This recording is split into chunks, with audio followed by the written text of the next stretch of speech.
Retour sur le plateau Equinox Soir, deuxième partie consacrée au début du journal, toujours en compagnie ici à Douala, Albert Anatole Aïssi et Armel Jafar. Bonsoir Armel, une fois de plus. Bonsoir, c'est Jalin. Vous êtes là parce que vous avez, il y a quelques jours, fait parler de vous, votre élément, votre poste sur la toile. Vous dites, vous êtes une sacrifiée. Vous n'avez pas compris pourquoi ces mesures d'assouplissement du 30 avril. Et vous vous êtes mis dans la peau d'une serveuse. Tout à fait. Tout à fait, Serge. Déjà, je vais dire que le 15 mars, je pense, le 18 mars, quand le gouvernement décide de prendre des mesures... Le 17 mars. Le 17 mars, autant pour moi, de fermer les bars et autres structures à 18h, on était à peine à 20 cas de contagion au Cameroun, oui.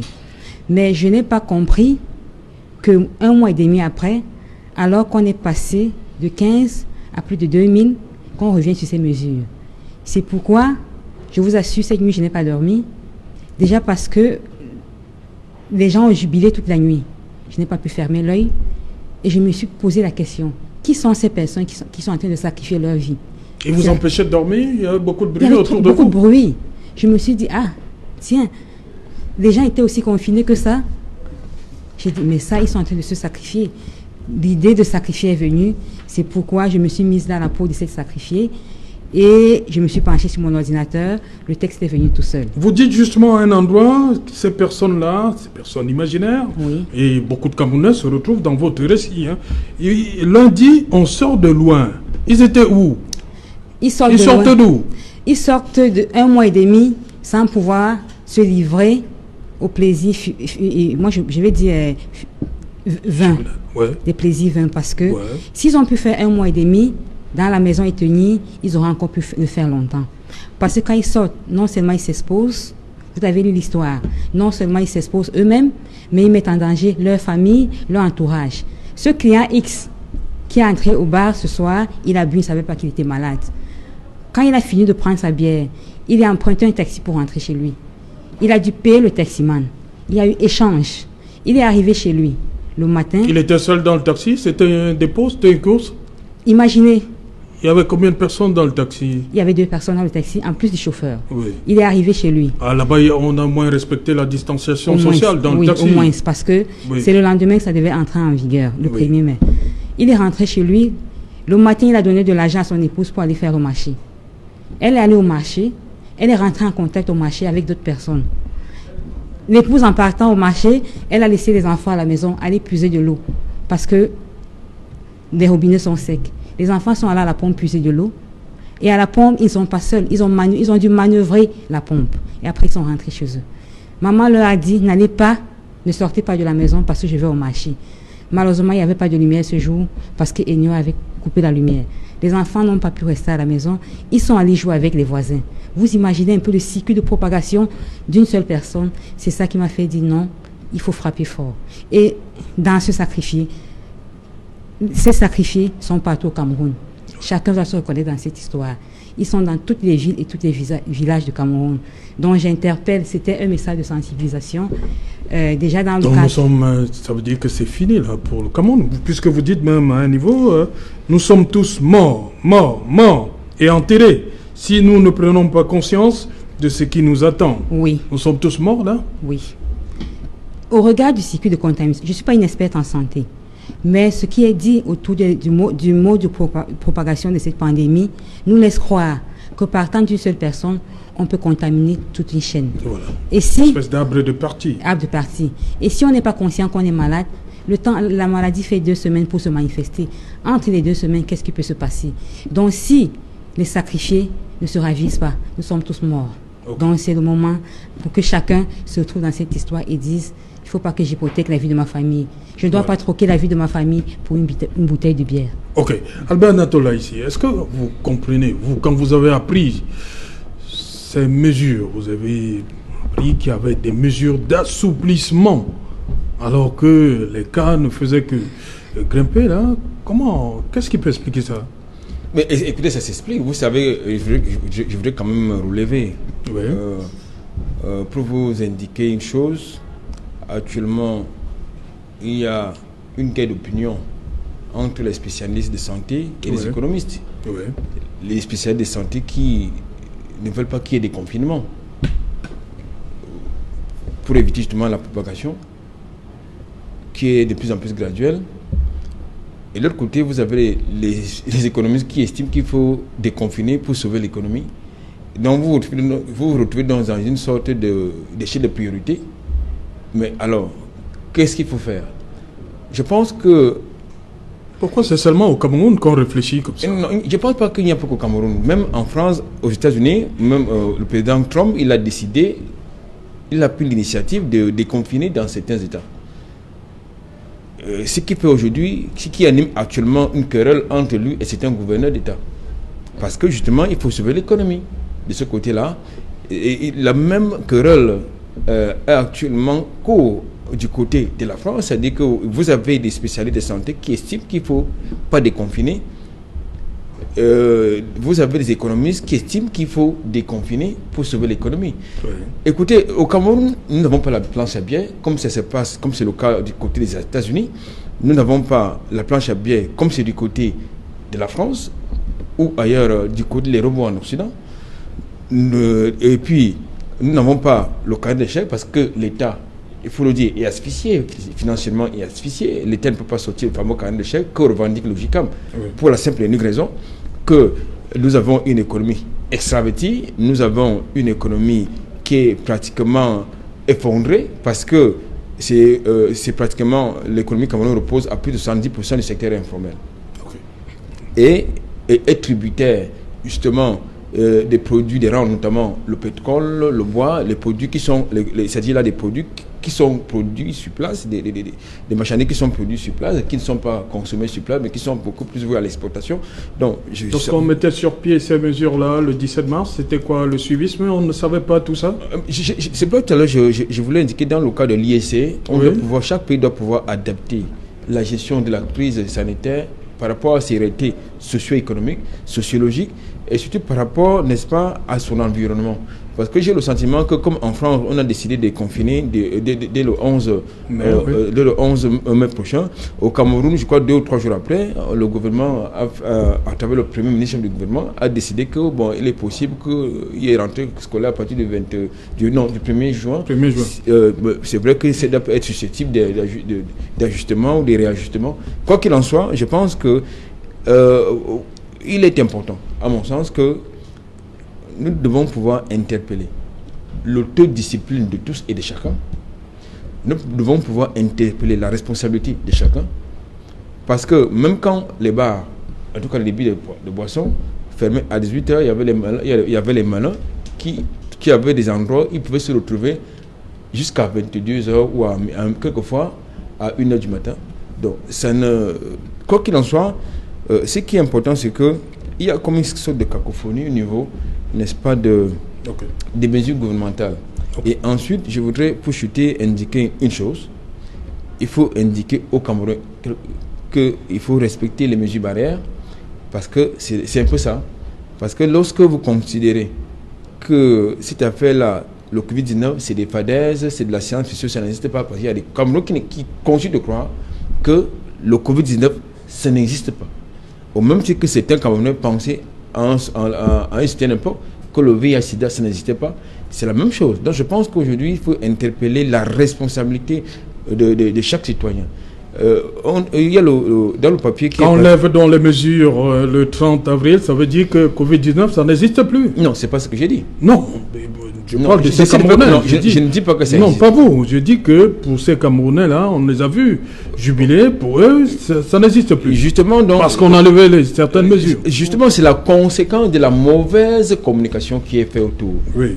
Parce que lorsque j'interpelle une campagne d'IEC, c'est pour que chacun puisse être concerné.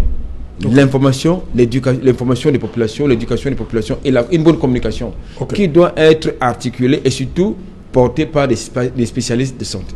Voilà, direction Deauville, on nous attend le docteur Ghislain Nokam. Bonsoir docteur, une fois de plus, vous avez appris comme vous, hein, vous savez le Cameroun, ce n'est pas loin, c'est pas loin de Deauville. Vous avez appris ces mesures du 30 avril et vous avez vu des images des Camerounais qui, un peu comme a dit Armel Tchafak, certains disaient, on sort de très loin. Votre réaction?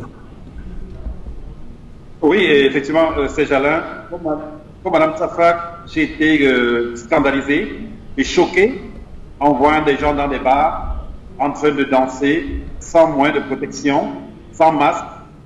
Je pense que, j'ai eu plusieurs sentiments. Je pense que ces gens-là, il y a de l'égoïsme, il y a de l'égoïsme, il y a de l'inconscience, il y a aussi de la méchanceté. Je m'explique. Quand le gouvernement donne la possibilité d'ouvrir les bars après 18 heures, ce n'est pas forcément une mauvaise idée. Parce qu'il faut dire que notre État, vu les moyens du Cameroun, nous ne sommes pas capables de rester confinés pendant des mois. Est-ce que vous savez que juste en France, le temps de confinement qu'on a connu à peu près 2 mois, là, a coûté 15 points du PIB à la France, c'est-à-dire 300 milliards d'euros. Et là, nous, ici en France, on arrive à résister au confinement comment? L'État a donné une aide à tous les entrepreneurs de 1 500 euros, c'est-à-dire 1 million de francs CFA. C'est-à-dire, c'est un peu l'équivalent des gens de l'électricien, du bénéficier, 1 million de francs CFA, donc 1 500 euros. Et aux entreprises, une possibilité de prendre un prêt garanti par l'État, qui sera remboursé dans 1 an. Donc avec ça, on peut être confiné. Mais soyons sérieux, chez nous au Cameroun, on ne peut pas suivre la même politique que la France. Donc, l'État au début a demandé, bon, ok, à partir de 18 heures, on fait des bars. C'était pour amener les gens à comprendre qu'il y a un problème sérieux, à prendre conscience. Voilà, malheureusement, il est parti, Dr Nokam. Et vous dites également, bon. Oui, il est revenu, Dr Nokam. Allez-y. C'est qu'on puisse aller acheter de la boisson en mettant des masques, en respectant les distances de sécurité, mais ce n'est pas dit qu'il fallait en boîte de nuit danser, se coller les uns sur les autres. Vous savez que le Cameroun ne consomme pas plus la bière que l'Allemagne. L'Allemagne, c'est le premier pays consommateur de bière dans le monde. Mais les Allemands continuent à boire la bière sans pourtant avoir une vie de débauche, comme j'ai vu au Cameroun, où les gens fêtaient, en soi-disant, la fin de confinement. Je pense qu'à un moment, il faut qu'on soit sérieux. L'État ne peut pas materniser les adultes toute la vie. Soyons responsables. Un adulte qui va dans une discothèque, qui va dans les bars, danser, sachant qu'il a laissé les enfants chez lui, il a peut-être des parents qui doivent être, qui ont des facteurs de risque. C'est tout simplement de l'inconscience. Et là, franchement, j'accuse les Camerounais. J'accuse les Camerounais parce que ce n'est pas l'État de venir dire n'allez pas en boîte de nuit sans masque. Ce n'est pas l'État d'autoriser au gérant de bar d'accepter les gens dans son bar sans masque. Je pense que vraiment, là, il y a un problème vis-à-vis de l'autodiscipline des Camerounais. Il faudrait que les Camerounais apprennent une fois, peut-être à créer ce virus, à être une fois disciplinés sans qu'on utilise la matraque. On peut être discipliné sans, il ne faut pas qu'il y ait la police derrière nous. Soyons responsables, comme disait tout à l'heure le copanaliste, soyons responsables et sachant que c'est une maladie grave. Madame Tata l'a expliqué tout à l'heure, une personne qui est contaminée dans le bar va contaminer sa femme, les enfants, et ainsi la chaîne va aller partout. On peut aller dans les bars en mettant le masque, en respectant les distances de sécurité. On n'est pas obligé de faire comme si le Covid-19 n'était rien. Alors, c'est de l'égoïsme pour ceux qui savent peut-être qu'ils n'ont pas des facteurs de risque, donc eux, ils ne vont peut-être pas mourir, mais ils vont transmettre à d'autres personnes qui vont peut-être mourir. Et c'est aussi de l'inconscience. Il faudrait que vous, les journalistes, que les gens de la société civile, nous les médecins, que nous expliquons aux gens ce que c'est que le Covid-19. Parce qu'une personne une personne peut être saine et transmettre le virus jusqu'à 4-5 personnes et l'achète pas très vite. Hein? Donc, soyons une fois de plus responsables et je pense que, je ne sais pas ce qui se passe, mais il faudrait que les Camerounais apprennent à être disciplinés. Voilà. Et ne pas toujours attendre l'État, ce n'est pas l'État de venir tout faire. Hein. Voilà. L'État a donné des directives, maintenant à nous de, merci, docteur. De respecter. Voilà, merci, docteur Nokam, d'avoir été avec nous. Je rappelle que vous êtes neurologue, vous êtes en service à la polyclinique de Deauville, également au CHU de Caen. Ahmed Tchafak. Oui. Bien sûr, le docteur Nokam, il dit, pour lui, c'est les Camerounais. Vous avez été responsable. Ce n'est pas la mesure. Vous semblez dire que c'est le fait qu'on ait levé, que l'État n'avait pas levé cette restriction par rapport à 18 heures. C'est à chacun d'être responsable. Moi, je pense que c'est beau de le dire, chacun doit être responsable. Mais si vous avez, je prends une anecdote. Je suis une maman d'enfant, j'ai mes enfants, j'ai un enfant qui est têtu. C'est pas parce qu'il ne veut pas étudier que je vais plus le contraindre à étudier. Je vais l'amener, je vais trouver des stratégies pour l'amener à le faire. C'est pour dire quoi? Si l'État sait qu'en face, il n'a pas de citoyens responsables, vaudrait mieux continuer avec cette mesure pour les amener à rester davantage confinés. Pourquoi? Parce que c'est bien beau. J'ai entendu le confrère ici dit tout à l'heure qu'il fallait relever l'économie. Je suis d'accord qu'on relève l'économie, mais sauf que, il faut le savoir, une économie, elle peut se relever à tout moment, mais une vie qui est perdue ne se reconstitue pas. Donc, moi je pense que c'est une question de priorité. Qu'est-ce qui est prioritaire pour l'État? C'est sauver la vie des citoyens ou c'est sauver son économie? C'est vrai, il faut reconnaître qu'en même temps, en voulant sauver les vies, on doit pouvoir vivre. Mais c'est pourquoi je loue déjà les efforts que le gouvernement fait. Mais je pense qu'il gagnerait pour améliorer, d'associer les experts dont j'ai parlé tout à l'heure, pour qu'ensemble, ils puissent trouver des stratégies pour confiner les populations et faire que ces populations qui sont confinées ne meurent pas de famine. Oui, ne meurent pas de famine. D'ailleurs, il y a de ce confinement, il y a beaucoup d'autres problèmes qui sont nés. Nous, en tant qu'organisation de femmes, nous n'analysons pas le coronavirus au premier degré. Déjà, nous travaillons beaucoup plus avec les femmes et les personnes vulnérables. Depuis 2019, nous travaillons dans le cadre d'un projet, l'analyse de la dimension genre dans les conflits au Cameroun. Nous travaillons avec les déplacés internes des régions du nord-ouest et du sud-ouest. Nous les accompagnons dans un processus. Je puis vous le dire, Alain, il y a des maisons à Yaoundé où il y a 20 personnes. Aux experts de toutes ces questions pour pouvoir trouver... Vous avez appris cette nouvelle qui vient du Cameroun, de chez vous? Quand j'ai vu circuler ces vidéos, j'étais vraiment très très en colère. Déjà en colère par rapport à cette décision qui a été prise à un moment donné où on n'a pas du tout atteint le concept d'aplatissement de la courbe qu'on devrait avoir. On voit actuellement que sur les chiffres statistiques officiels mais probablement sous-estimés, qui représentent une augmentation qui est encore de l'ordre d'une cinétique ascendante, on n'est pas encore dans un contexte de plateau. Donc on ne peut pas dire qu'on maîtrise le contrôle de l'épidémie. Donc assouplir les mesures en donnant la liberté aux gens d'aller se mettre dans des lieux où ils sont nombreux, où il y a une contamination possible, c'est une erreur stratégique et c'est une erreur de gestion, c'est une erreur gouvernementale de démontrer qu'on n'a pas pris en mesure le risque à l'échelle de la population. Et ça rejoint finalement la difficulté que le pouvoir a de mener cette lutte de main forte, parce que déjà l'exemplarité ne vient pas d'en haut. On a vu tous, pour parler de la question du masque, le président sud-africain qui, dans une vidéo qui a fait sourire certains, s'est efforcé à mettre un peu le masque, même si probablement la taille était un peu difficile, mais on n'a jamais vu le président camerounais faire l'effort devant le peuple de montrer comment on porte le masque. Cette exemplarité du haut, on l'attend, mais on ne le voit pas. Est-ce qu'il y a un pilote à bord de ce pays? Est-ce que les gouvernants, est-ce que les dirigeants sont capables de montrer l'exemple? Et là, je vois encore pendant ce journal le maire de Douala qui porte ce que j'appelle le concept de barbe masquée. C'est quoi la barbe masquée? C'est le port de masque au niveau de la barbe. On a vu le gouverneur du littoral se contaminer en portant le masque dans un lieu où il y avait des personnes fortement à risque. Donc l'exemple ne devrait pas être quelque chose à minimiser. Donc c'est pour ça que je pense que le devoir des populations, c'est de respecter les consignes, mais il faut que ces consignes soient énoncées et qu'il y ait une démonstration des gouvernants de ce qu'il faut faire. Voilà.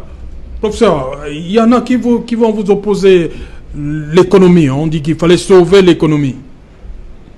Oui, effectivement, c'est vraiment encore un deuxième problème par rapport à cette difficulté d'une gouvernance qui repose sur une économie qui est très fragile, parce que lorsqu'on voit que la question des bars est celle qui arrive en premier et qu'on voit qu'on n'arrive pas à avoir une possibilité de pouvoir mettre sur pied des ressources pour chercher des revenus pour l'État, alors on se retrouve dans cette impasse et finalement c'est pas forcément cette stratégie qui est la bonne, parce que là encore, je dis et je répète, le nombre de cas va augmenter et si ce n'est pas le cas, il va y avoir des effets collatéraux. On a parlé beaucoup du problème des maladies chroniques, du problème de l'accès aux soins et tout ceci, ça démontre aussi finalement la question de travail en collaboration. Ce gouvernement a refusé certaines aides. On a vu par rapport à la problématique du professeur Kamto qui a apporté son aide matérielle qui a été refusée. Nous-mêmes ici à Montréal, on a proposé une aide par rapport à un comité de Camerounais qui s'est constitué, donc Cameroun Santé Solidarité de la Diaspora. On a fait un mémorandum qu'on a envoyé au ministre, on a envoyé à différentes personnalités de ce comité de lutte contre le Covid, mais tout ce qu'on a reçu, c'est un mépris. Jamais eu de réponse par rapport à ça. Cette expertise qu'on a dans ce comité repose sur plusieurs niveaux. Il y a des personnes qui sont en première ligne. On a parlé, par exemple, Armel tout à l'heure a parlé des personnes défavorisées. Ce sont des problématiques qu'il faut prendre en compte dans un plan de lutte comme celui-là. Et on ne peut pas, comme gouvernement, rejeter du revers de la main des aides, qu'elles soient matérielles ou de l'ordre de l'expertise intellectuelle. Ok, merci. Merci, professeur Djantou Prévost, d'avoir été une fois de plus avec nous. Je rappelle que c'est la deuxième fois que vous êtes avec nous sur Equinox Soir. Vous êtes, je rappelle, vous êtes gastro-entérologue, pédiatre. Vous exercez à l'hôpital Sainte-Justine à Montréal, au Canada. Bon après-midi à vos profs. Voilà. Albert Natola ici, vous venez de suivre une autre des Camerounais qui ont bien voulu aider le gouvernement camerounais, mais le professeur le dit, en face, rien que du mépris, pas de réponse. Écoutez, je ne voudrais pas rentrer dans les considérations politiciennes lorsqu'il s'agit de parler des problèmes de santé. Je ne voudrais pas rentrer dans les considérations d'opinion lorsqu'il s'agit d'une question aussi sérieuse que la santé des populations. Ce que je voudrais indiquer, c'est que, quoi qu'il en soit, il faut une réponse locale. Une réponse locale par rapport à la pandémie, parce que ce ne sont pas les aides ou les DEC qui vont pouvoir régler le problème. Le problème de fond, c'est notre système de santé qui est en retrait, qu'il faut mettre en relève.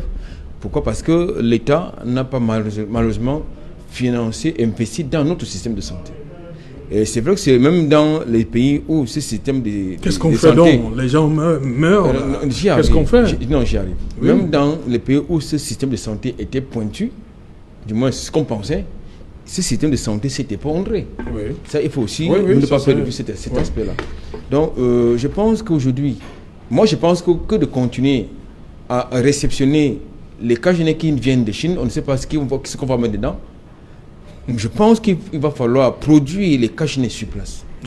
Moi, j'ai vu à Equinox et dans d'autres chaînes de télévision l'expertise et l'ingéniosité des jeunes Camerounais.